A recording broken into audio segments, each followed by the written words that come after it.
Welcome. It's Women History Month at Moya Talks, and we're bringing four amazing women each Friday in March. And today we bring Moya's own Noor Makkiya, project manager at Moya Design Partners. She brings 10 years of experience, 10 some plus years of experience from a professional and academic architectural lens. Her urban design and architecture experience spans the globe. She has worked in Baghdad, Amman, London, Ghana, New York, and Washington on projects as planning, residential and affordable housing, healthcare, post-war architecture, urban regeneration, and streetscape revitalization.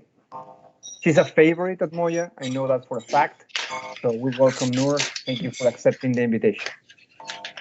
Thank you for having me, guys. I don't know. I'm There is a just background noise. I'm going to mute people around. Pablo. Sorry. Thank you very much. okay. Noor, what is your love story with architecture? Okay. So I think Meredith from last week, she said it very eloquently that we fell in love with our work from an early age. We start loving it. I also had that feeling when I was young. I believe part of it because my dad wanted to be an architect. Another part is because our relative is the founder of the architecture school in Iraq. I mean, late cousin. So there was a lot of architecture influence in my life, and that's why I joined the profession. So very young. At what age are you talking? Very young, and I mentioned that in the for Braulio at the women, short video. It's like I started building. Instead of playing with my dolls, I started building houses for my dolls from cardboard because we couldn't afford that beautiful doll house. So I started doing that from cardboard, and that's when I know I wanted to be an architect. Is there or were there growing up any women role models that inspired you as an architect? There is many. There are many. I would say at a young age, I'm not gonna talk like obviously there's a lot of female architects, but I mean to be honest, is mainly women in general. I would say my grandmothers, both of them, they're the most inspiring women for me. My family last name comes from a woman last name from a woman. She was a very famous tradeswoman in the neighborhood. Everyone respected her, a strong personality. So they named the whole family after her. She's a great grandmother. And my mom's side too, she had 7 kids and she still wanted to complete her education, and she went to school after with having 7 kids just so she can complete her degree. So at an early age, there's a lot of family female role model in my family that I really like. At a older age in design, I would say the female who were not really very much appreciated in their field, like Denise Scott Brown, for example. She never took the credit that she should have with Robert Venturi. I forgot her name. Louis Kahn's assistant. Louis Kahn is my favorite architect, but his assistant was also a strong female that never took the credit too. So there's a lot of other females that I really look up to. No, you have worked in different countries, in different cultures. What would you say are the main differences in architecture and design in the different countries you have worked? That's a very good question. It's actually the way I looked at it, because I lived in these countries too. I didn't just work there. I'd say I don't look at them as countries, more like places, because there are sometimes similarities between places within different countries. Some countries they have strong connection in their culture with the heritage and the history. Other places they have more interest in technology and innovation. I found a lot of similarities in New York City to Baghdad city, and I didn't find that much similarities between Baghdad and Mosul. So it's actually different. It's based on the place, the people who live in that place, and we're becoming very global. So I say that global influence is different in each place. So it's like a fragmented cosmopolitanism. Yeah, exactly. Noor, you co-founded WMN Atelier, and we have them here today as guests. Yeah, my partner, Women Atelier. Yeah, we call it Women Atelier. Yeah, my partner is here, I believe. Yeah, they are here. Yeah. And your latest project is a hospital in Baghdad, which is close to completion. What was the vision and the process behind this project? So this is a project that we got with an existing condition, existing slabs and columns. So that was already the first challenge that we had. We wanted, our main goal was to build the hospital according to the International Building Code. And doing that in Iraq is a bit of a struggle right now. There's not much, following the code is not a big deal right now in Baghdad. So, but we were adamant about following code, and with having height limitation and configuration, existing configuration, that was a challenge, but we pulled it through. The goal, the envisioning the hospital, and we got lucky with the client. A lot of hospitals in the Middle East, in Dubai, in the UAE, and some places in the Middle East, the hospital is not looked at just like a hospital. It's more of like a healthcare center. So you feel like you're in a hotel. So how can you develop something like that in a hospital where you don't feel like you're just a patient? So, program, different types of program, and then the design itself, the interior design, the exterior, and all of that. You mentioned separately that you try to do or incorporate traditional materials and techniques into the hospital construction. Can you talk about the process of procuring materials, managing the construction? Mm-hmm. This is actually something that we're very proud of, me and my partner. In Iraq, in Baghdad to be specific, brick was the local material that was used in the city. And we've been using it for thousands of years. However, after 2003, because of the imports and export and the corruption in the government, many of the brick industries, the factories were closed. And so people started not building in bricks, and there's a lot of competitive cheap material came from outside. So you see a lot of new materials, alien materials in the city, changing the city context, and sometimes they're not even suitable for the environment. So we were very adamant about re-inviting the brick into the city, and also this industry, the brick industry, has a historical significance also from implementation. So the person who installed the brick is a well-respected person. We call him usta, is like a person who has a profession, an artistic profession, and very respected among architects. So even those got extinct to a point. So what we did is we went to the neighboring country, Iran, and they're one of the highest the best brick industry manufacturers in Southeast in Asia. And we started, we approached them, and we wanted to bring brick, but with a more contemporary and modern look. So we started designing a new brick unit in 3D, and that's a very tough thing to do because you can do that in other units, but because of the configuration of the material itself, it's very difficult, the mold and everything. And we had to design the mold, we had to design all of it. And then we brought a team of brick installers who also from Iran, and 8 people led by an usta, one of the best person who installed brick. So very proud of this achievement, to be honest. I'm very proud that we did it, because it taught me not just, it was a challenge for me.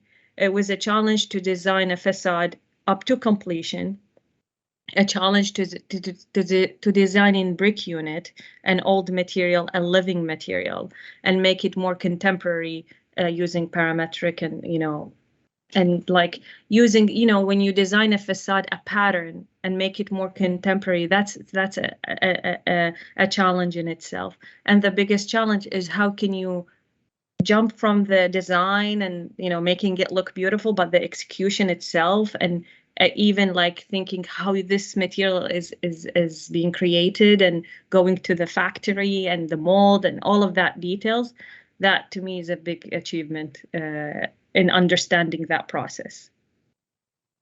Do you think that retrieving these kind of materials and these artistic practices of construction, how fundamental it is to rebuild the city? I think it is. I think, and that's even the client. To give you the client as an example, when we first the client approached that, he wanted a floor to ceiling, like clean, like a glass facade, like the ones that they're very famous, in right there right now.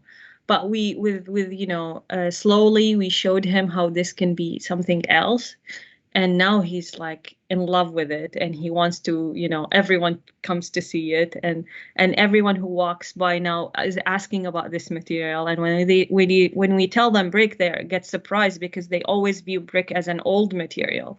So I think it's influential in terms of change. I don't believe that architects can change people, but at least change the view of how they view these material, and maybe encourage others to explore brick in a different way. This ties to the next question. You have done extensive research on urban regeneration, particularly in post-war urban centers. What are the urban planning and regeneration challenges for the next years? And will we see, for example, more climate-ready architecture? It's the challenges are many, and I mean, war is still happening. It's not something we're still seeing it right now in Ukraine and many other countries that not mentioned as much, but it's happening.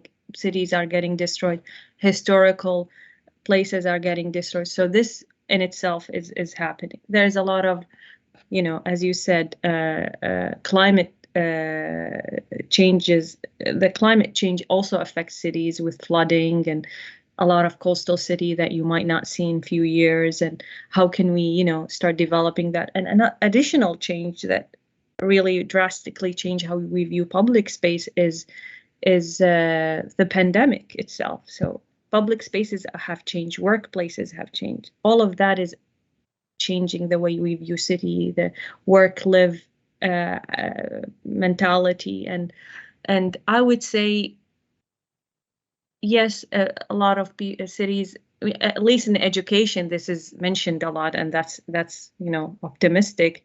But the way we should approach cities is how to do preventative measures for the future, not just as a defensive measure, but preventative measures of how we can save the environment. This is similar to what Jonathan mentioned in his interview, right? Trying to think how the space is going to be used in the future. Yeah, exactly. Is it different to work in a woman-led firm? Yes, it is amazing. It is amazing. So I mentioned this as an architect when I started working in architecture, and unfortunately in our field, there's not that many female-led architects, so the spot was very limited. So in order to get into that spot, you have to be very competitive, and not just competitive with men, but competitive with women. So that was not very fortunate. But then working with a woman who is my partner, and working under a woman who's now Paula, really is. I always say, as under a very strong woman is a number of other women supporting them. So I think it's quite amazing to to be honest. When you have that opportunity, they understand you. It's a different field. What is your favorite Moya project right now? Right now, I wish I know all the projects, so I cannot really. I'm biased to my project. I mean, as difficult and challenging at it as it is, I mean, the project itself is cool. Like the fact that we're doing 2 museums for the minority in the US is, to me, is amazing.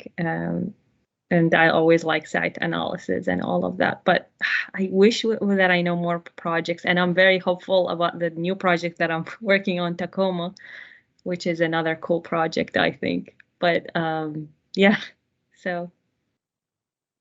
Besides your professional practice and your academic career, you also do social outreach and humanitarian work.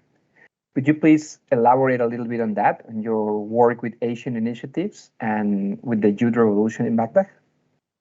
So Asia Initiative is a non-profit organization founded by my former professor at Columbia University, Geeta Mehta. She is also my mentor as well. And I started as a volunteer there and then ended up being a junior board member, but I'm not working there right now because I have so many things, but I can go back anytime when my time frees up.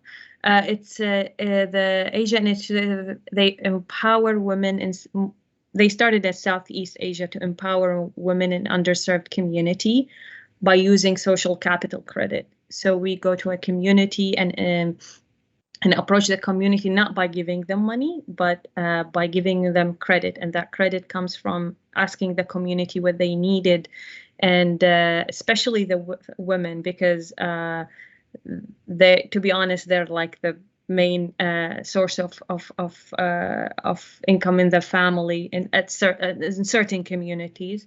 And then that I was in charge of a project in Kisumu, and we collaborated with women to encourage education, healthcare, and stuff like that. For the revolution, my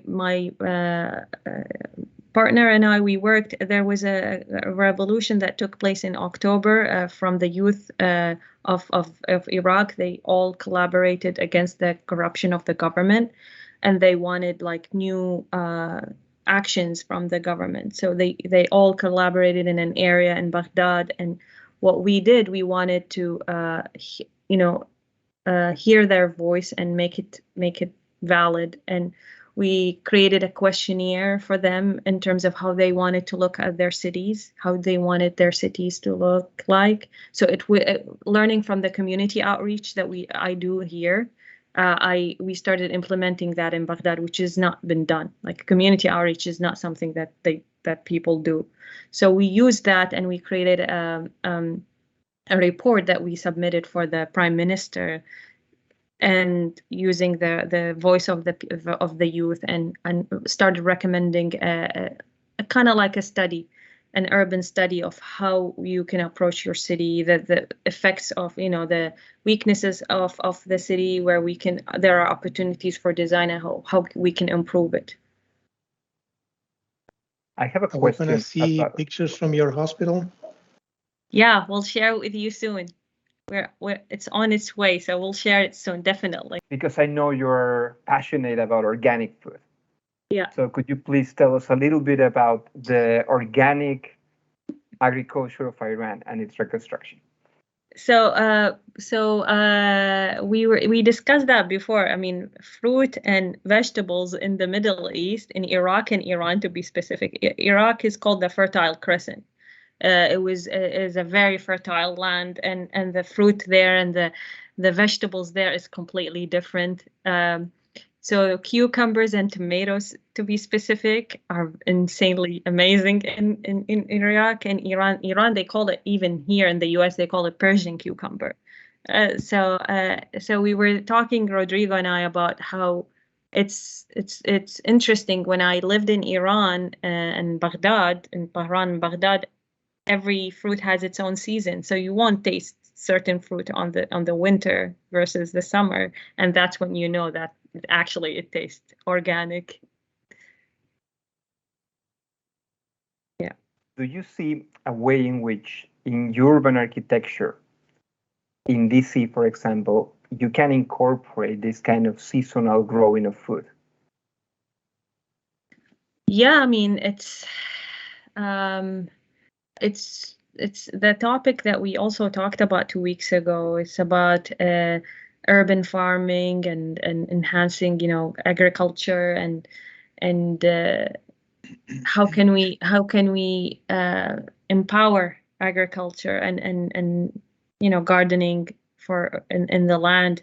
I had like a very simple project that I did at school about enhancing the need of agricultural land and how we can do urban regeneration for the ground itself, the soil itself, because in certain areas the soil is bad. So yeah, stuff like that. Right. Noor, thank you very much for your time. Thank you for having me, everyone guys. for attending another Moya Talk. We have 2 more to go for the month of March. We really appreciate you attending and being participative. Thank you, guys. Thank you so much for having me. Thank you, Noor. Thank you, Noor. Thank you. Bye-bye. Thank you. Shout out for the guests. Thank you. Thank you, Noor. Thank you. Thank you. Very nice, Noor. Bye. Thank you.